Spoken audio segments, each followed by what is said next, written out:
existe um termo novo que até a gente colocou nos stories, na chamada para a nossa live, que é o Brain Rot. Vocês já ouviram falar nesse termo, o Brain Rot? Esse termo, na verdade, ele existe há muito tempo, mas ele não estava associado às redes sociais. Mas, no final do ano passado, a Universidade de Oxford, na Inglaterra, ela elegeu esse termo para poder falar deste fenômeno que tem acometido as pessoas, que é, esse termo ele vai significar cérebro apodrecido ou cérebro deteriorado. Por que que se associou esse termo, brain rot, o cérebro apodrecido, às redes sociais? O que que as redes sociais são capazes de fazer que podem danificar o funcionamento do nosso cérebro? E aí, isso é interessante, porque o que que seria esse dano causado no cérebro, né? Seriam as perdas das funções cognitivas, perda da nossa capacidade de atenção, de concentração, de realização, que são gerados então pelo uso das redes sociais. Mas como que uma rede social é capaz de fazer isso? Então, se nós pegarmos o nosso cérebro, pensa que o nosso cérebro ele tem diversas áreas. E uma das áreas do nosso cérebro é a área do planejamento, é a área executiva. E essa área tem um grau de importância muito grande. É através dessa área do cérebro que nós somos capazes de nos concentrar em uma atividade e levar ela até o final. É por conta dessa área que nós fazemos o planejamento da nossa vida, daquilo que a gente realiza, para que a gente não se distraia com outras coisas. Ela é capaz de regular até as nossas emoções. Tamanha a importância dessa área de planejamento, essa área que também é uma área executiva. Mas nós temos no nosso cérebro também uma outra área, que é uma área que a gente pode dizer assim, uma área da distração, uma área assim mais sonhadora, que também é uma área criativa. Ela tem o seu papel de importância.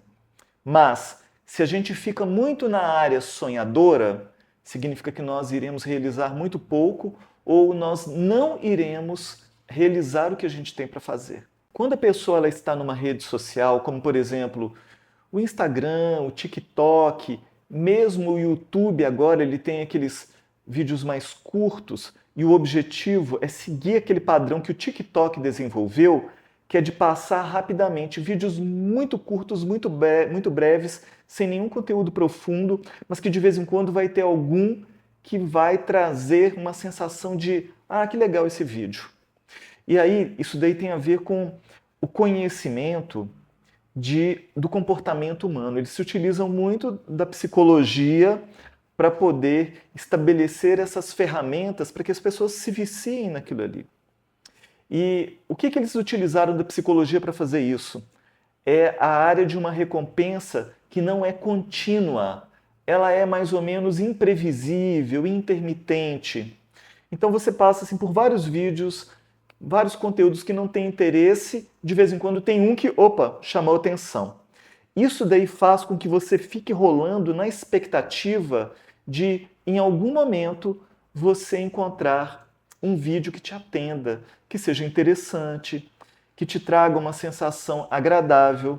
Então é por isso que as pessoas são capazes de ficar muitos minutos ou até horas rodando ali a barrinha de rolagem nas redes sociais. É o mesmo fenômeno que acontece em determinados relacionamentos. Eu, de vez em quando, recebo aqui no consultório pessoas que trazem as suas experiências afetivas com pessoas que parecem interessantes, mas a pessoa, ela aparece, eles têm de repente um encontro e depois ficam tempos e tempos sem se encontrarem. Aí, de repente, a pessoa vai, aparece, e aí é muito interessante aquele encontro, mas depois desaparece de novo. E a pessoa não consegue se desligar desse relacionamento. Por quê? Porque ela fica na expectativa de que, em algum momento, essa pessoa que parece interessante vai ressurgir na vida dela. Mas é algo que vai ter muita dificuldade de se realizar, porque é do padrão da pessoa não ser contínua. Ela é imprevisível. Mas isso aguça, ativa a atenção e a expectativa da outra pessoa. Então, é quando alguém vai e recebe a mensagem lá, ei sumida, ei sumido, né? E aí, no relacionamento, a pessoa apareceu de novo. Mas é o mesmo fenômeno que acontece nas redes sociais. Então, da expectativa de, em algum momento, vai aparecer. Mas o que acontece? O cérebro, nessa área mais divagadora, mais sonhadora, que é importante também de ser ativada, mas tem o momento certo, tem o tempo certo, a quantidade certa. Senão a gente sonha demais e realiza pouco. Então, tem que ter a hora de sonhar, de devagar, a hora da criatividade. Mas se você não tiver uma área mais operacional, mais operativa, funcionando, você vai ficar muito tempo no sonho, pouco tempo na realização. O que vai acontecer também, para que a gente compreenda esse fenômeno também no nosso cérebro, é que o nosso cérebro, todo mundo sabe, a conexão dele se dá pelos neurônios. E os neurônios, eles transmitem as informações. A conexão se dá, as informações são transmitidas pelos neurônios. Então, quando a gente faz uma atividade, grupos de neurônios são ativados. Acontece que quando a gente repete muito um determinado comportamento, existe todo um grupo de neurônios que vão ser reforçadas as conexões entre eles. Eles vão ter sinapses, as ligações entre os neurônios reforçadas. E aí a relação entre esses neurônios se torna uma relação muito forte. Significa que a gente vai ter uma tendência cada vez maior de repetir o mesmo comportamento, a mesma atitude, porque nós estamos nos condicionando. No cérebro é porque os nossos neurônios estão sendo ativados continuamente para aquela mesma atividade, aquela mesma tarefa. Então, quando a gente se habitua a ficar muito tempo nas redes sociais, se, por exemplo, a gente recebe uma mensagem do WhatsApp, às vezes uma mensagem de trabalho, outro tipo de mensagem, a gente às vezes, por hábito, por ter criado essas sinapses reforçadas no nosso cérebro, a gente vai, além de responder o WhatsApp, a gente vai para a rede social só para ver se tem alguma novidade lá, alguma coisa nesse sentido.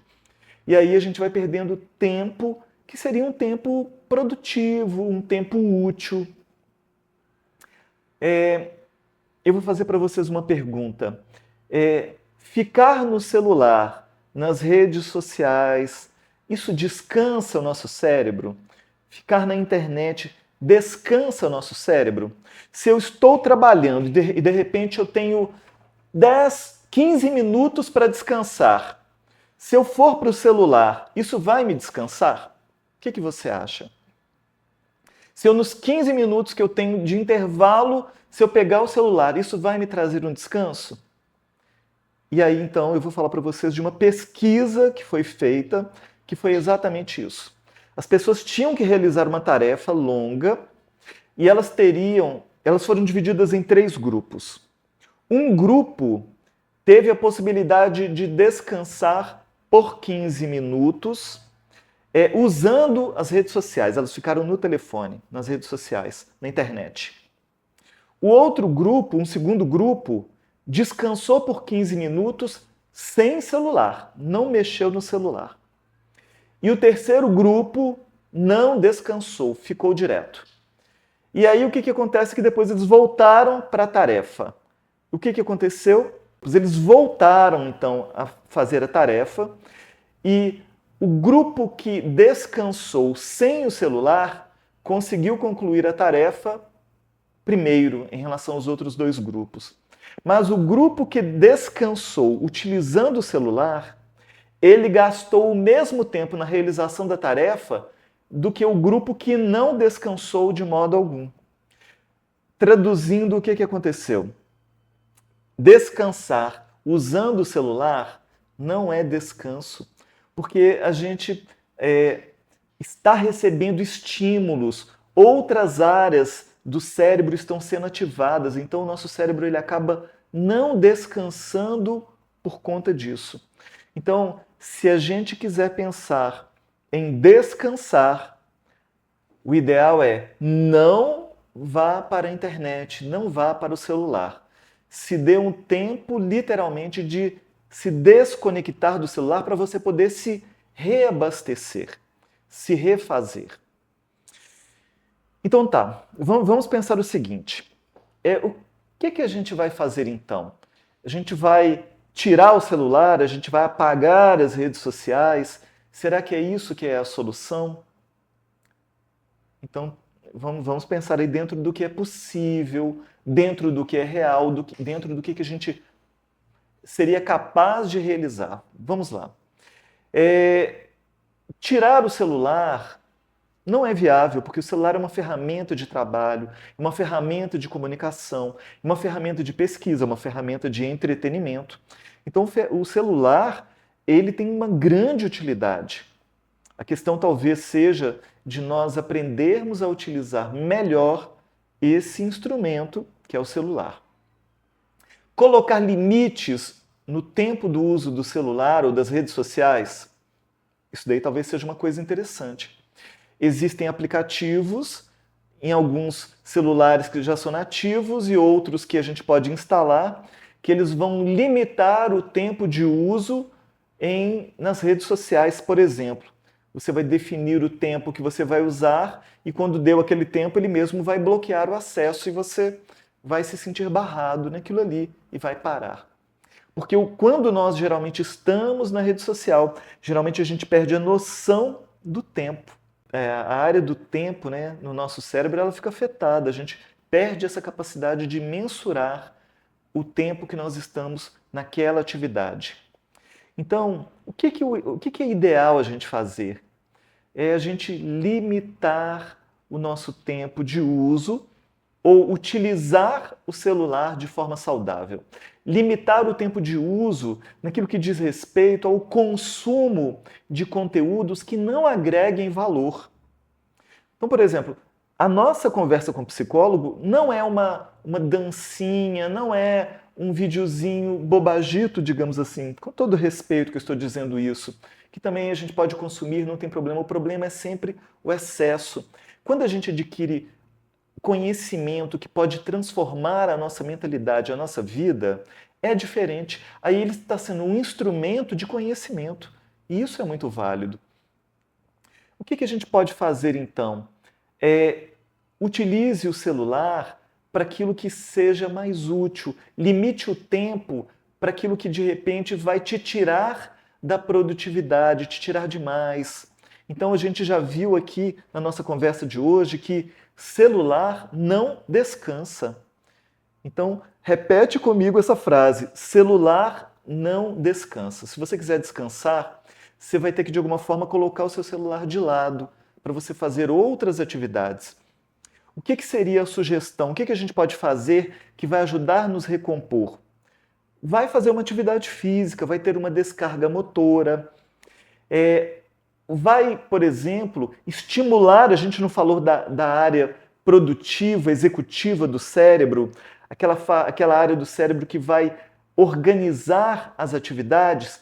Então, quando a pessoa ela está dependente de uma droga ou dependente do celular, de uma rede social, ela vai ter a força da vontade dela, a vontade dela vai estar minada. A capacidade dela de se colocar em algo útil se torna pequena. Por isso a chance de queda no vício é muito grande. O que é ideal a gente fazer? Estimular a área do cérebro que é responsável pela função de planejamento, de execução. Como que eu vou fazer isso? Então, além do nosso trabalho habitual, que já exige da gente esse tipo de atividade, a gente pode treinar o nosso cérebro para isso. Por exemplo, o que a gente pode fazer? Antigamente, eu cresci muito com essa cultura dos jogos de tabuleiros. Os jogos de tabuleiro, eles são muito legais. Desde dama, xadrez, Mas os outros jogos também, Banco Imobiliário, Jogo da Vida, esses jogos de tabuleiro e outros interessantes, vão estimular a nossa capacidade de raciocinar, capacidade de memória, de antecipar as situações. Então, o jogo de xadrez, por exemplo, ele é excelente para estimular essa área do cérebro, porque ele faz com que a pessoa tenha que pensar muitas jogadas antes para ela conseguir ganhar o jogo. Então ela estimula a área executiva, que é o oposto da área que é estimulada nas redes sociais. As redes sociais, elas inibem o funcionamento da zona executiva e estimulam a área do cérebro, que é a área sonhadora, divagadora. Só que se a gente fica divagando demais, a gente realiza pouco. Por isso que a pessoa, se fica muito tempo na rede social, ela fica incapacitada de produzir mais na vida. Se ela está produzindo, a gente poderia dizer que com um pouco menos de rede social, talvez ela produziria muito mais, se ela fica muito tempo na rede social.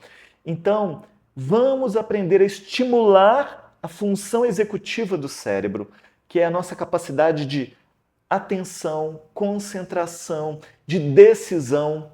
E isso daí faz com que a gente possa realizar muito mais. Então a gente já tem recursos para poder fortalecer essa área, para que a gente possa aprender a utilizar bem a rede social, que ela não é, ela é só um instrumento, mas se ela não for bem utilizada, ela pode causar danos, né? Então, para que a gente pense sobre isso, né?